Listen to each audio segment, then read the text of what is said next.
That's a slip you don't want to make very often, isn't it? Say Judas instead of Jesus. Yeah, you'll see why in a minute. I can only tell you what I think. I cannot tell you what to think.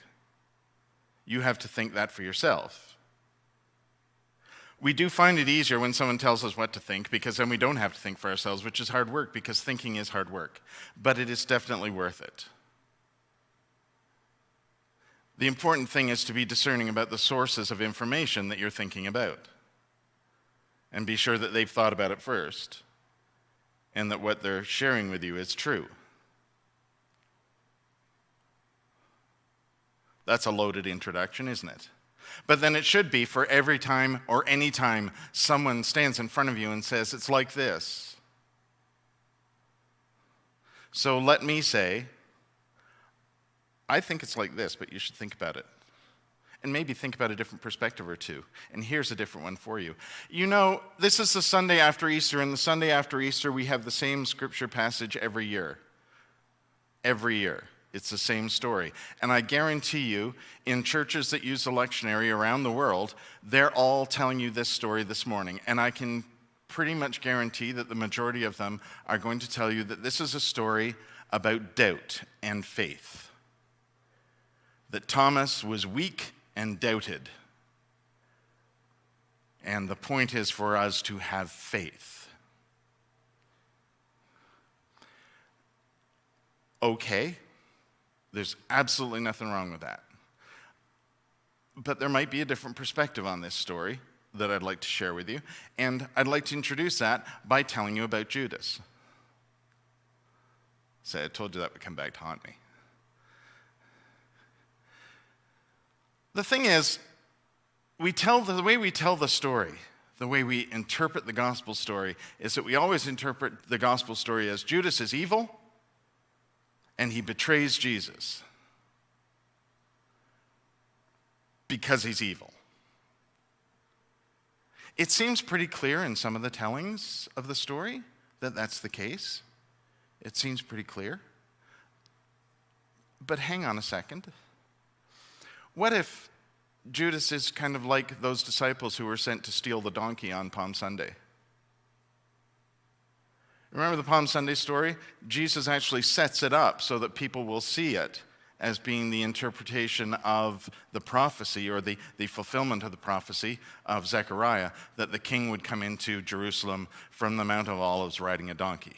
So Jesus sends two of the disciples to go and borrow a donkey. We don't know who it is that he sends. Could have been any two of the disciples. But they go and get the donkey so that Jesus can make that thing happen.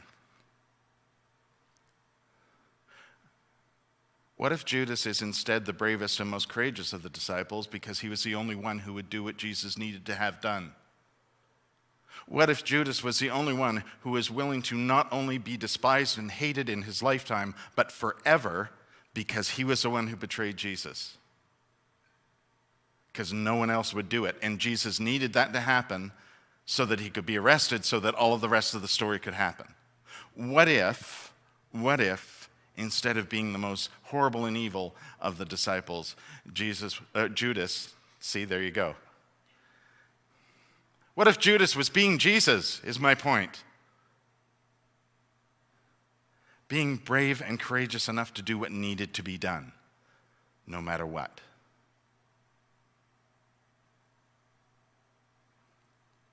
So what if, instead of the way these sermons, let's start again. Today's message, start again. Okay. Today's message is about Thomas, one of the great heroes of the Gospels, along with Judas and the disciples who stole the donkey. What if instead of being the only one who doubts, Thomas is instead, fair enough, John is making him an example.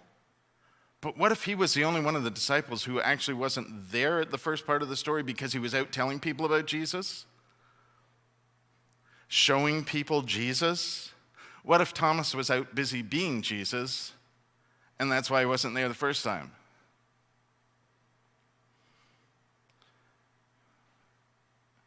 What if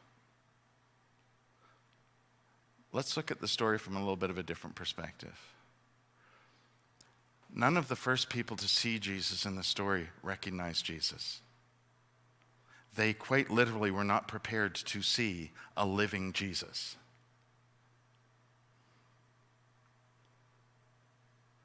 Even though, as the angel points out, he told you this was going to happen. But no one does, right? The women who come to the tomb, the angel tells them, so they go off to tell the other disciples that Jesus is alive. In one of the accounts, Mary turns around and Jesus is standing there. What if it was just some guy visiting another tomb in the garden there? But she saw Jesus. What if the gardener, in another telling of the story, that the person she thinks is a gardener, and then she realizes it's Jesus when Jesus speaks to her, what if it actually was the gardener? And she recognized Jesus in the gardener because the gardener did something Jesus-like.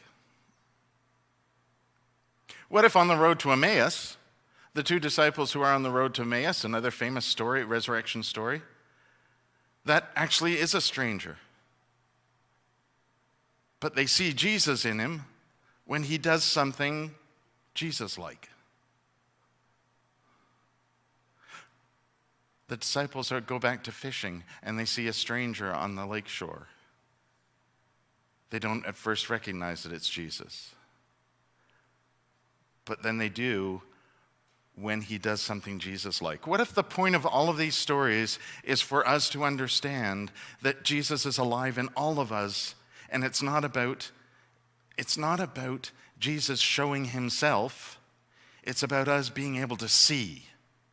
That the open tomb is about our open eyes and our opened heart to seeing Jesus.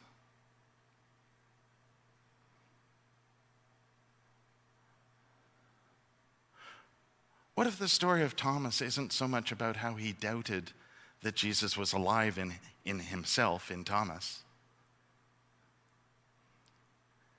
That maybe Thomas was doubting that the other disciples believed that. And Thomas's way of coming to understand and to see Jesus was asking questions, finding out more, learning, engaging the other disciples. Maybe even Thomas was helping them to see more clearly what they believed they had already seen.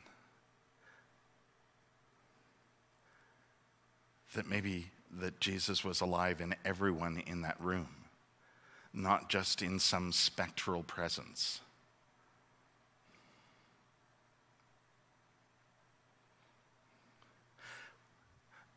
John's gospel, historically, we think John's gospel comes much later.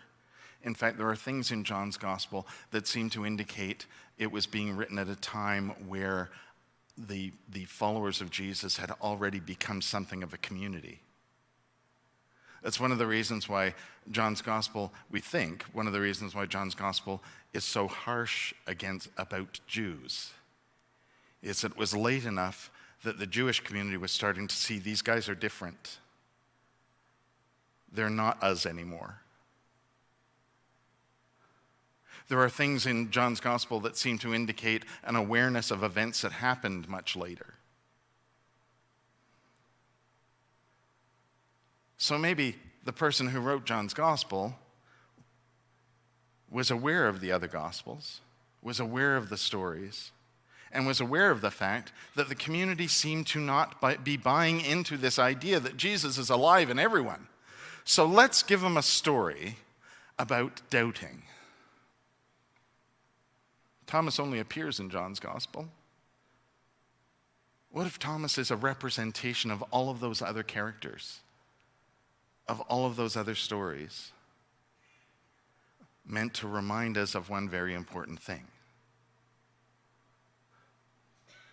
The tomb is empty because Jesus isn't inside there, but is inside us. The Spirit of God is alive in the world because the Spirit of God is in each of us. Believe that. Have faith in that.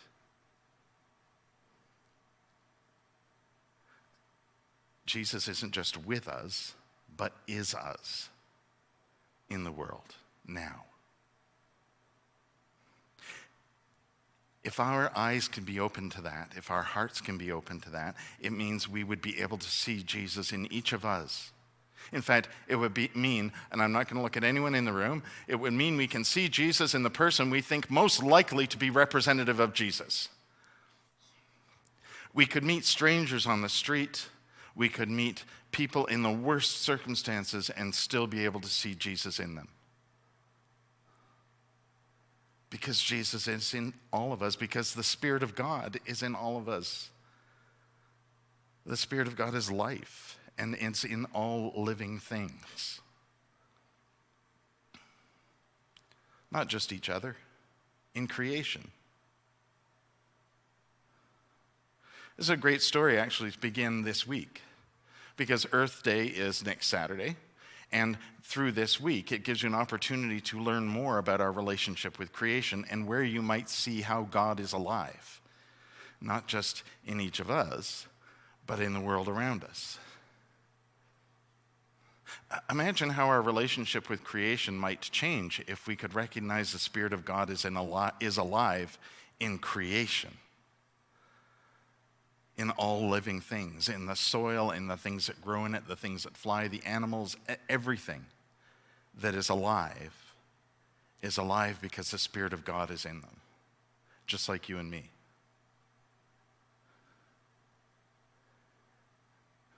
Maybe that might change a little bit of our perspective around dominion, about having power over, and instead understand that we live not only with creation, but we actually live in it.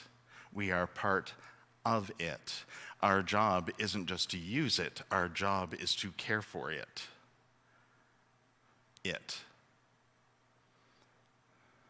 Maybe that's part of our problem. We see it as an it, instead of as something that's alive just like us. Something that's alive because the Spirit of God is in creation. We tell this story from the very beginning of how things were created by the Spirit of God. In fact, the story literally begins with the Spirit of God moved over the waters. The Spirit of God created. Whether you want to use all of the right religious language, or whether you want to call God something else, or the Spirit something else, the power of love, for instance, the power of life, the power of creation.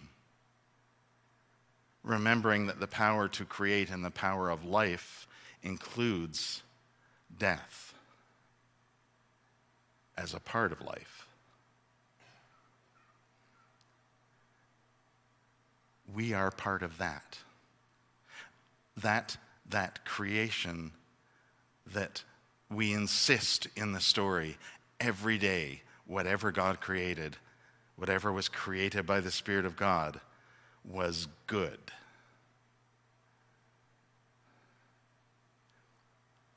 Is good. See, maybe that's part of our issue. Not only that we see creation as an it, but we also see it as it was good. Then we got our hands on it. It is good. We are good. We are capable of that.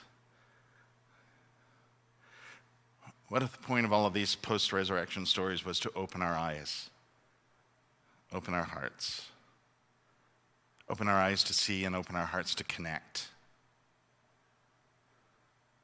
Wouldn't that be amazing? Wouldn't that be good?